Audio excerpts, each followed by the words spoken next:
السلام علیکم ورحمۃ اللہ وبرکاتہ۔ وعلیکم السلام ورحمۃ اللہ وبرکاتہ۔ حضرت میرا نام سجاد قادری ہے، میں لاہور شاہدرہ ٹاؤن سے بات کر رہا ہوں۔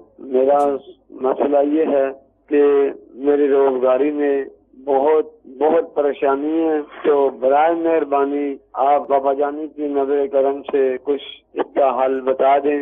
اللہ تبارک و تعالیٰ سجاد بھائی آپ کی کاروباری پریشانی کو دور فرمائے۔ ایک بہت زبردست روحانی علاج پیش خدمت ہے، ملفوظات اعلیٰ حضرت میں ہے۔ ایک سائل نے آ کر اعلیٰ حضرت کی خدمت میں حاضر ہو کر روزگار کے حوالے سے پریشانی کا تذکرہ کیا۔ اس پر میرے آقا اعلیٰ حضرت رحمۃ اللہ تعالیٰ علیہ نے فرمایا، ایک صحابی رضی اللہ تعالیٰ عنہ خدمت اقدس صلی اللہ تعالیٰ علیہ وآلہ وسلم میں حاضر ہوئے اور عرض کی، دنیا نے مجھ سے پیٹھ پھیر لی۔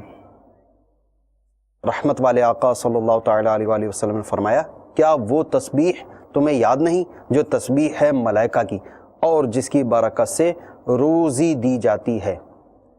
خلق دنیا آئے گی تیرے پاس ذلیل و خوار ہو کر، طلوع فجر کے ساتھ 100 بار کہہ لیا کر، سبحان اللہ و بحمدہ سبحان اللہ العظیم و بحمدہ استغفر اللہ۔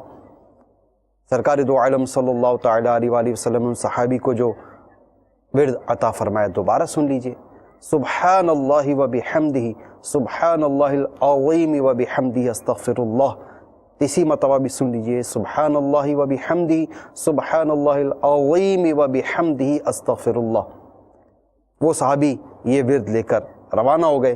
ان صحابی رضی اللہ تعالیٰ عنہ کو 7 دن گزرے تھے کہ خدمت اقدس میں حاضر ہو کر عرض کی، حضور صلی اللہ علیہ وسلم، دنیا میرے پاس اس کثرت سے آئی، میں حیران ہوں، کہاں اٹھاؤں کہاں رکھوں۔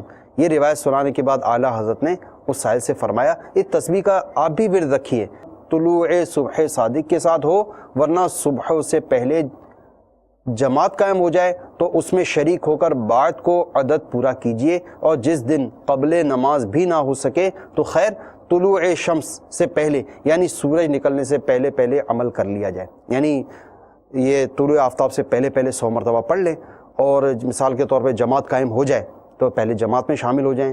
ابھی آپ نے مثال کے طور پہ 50 یا 60 مرتبہ پڑھی تھی نماز، بعد جماعت ادا کرنے کے بعد بعد کو 40-50 جو بھی رہ گئی اس کا عدد پورا کیجیے۔ صلو علی الحبیب صلی اللہ تعالی علی محمد۔ مجھے اپنی اور ساری دنیا کے لوگوں کی اصلاح کی کوشش کرنی ہے انشاءاللہ۔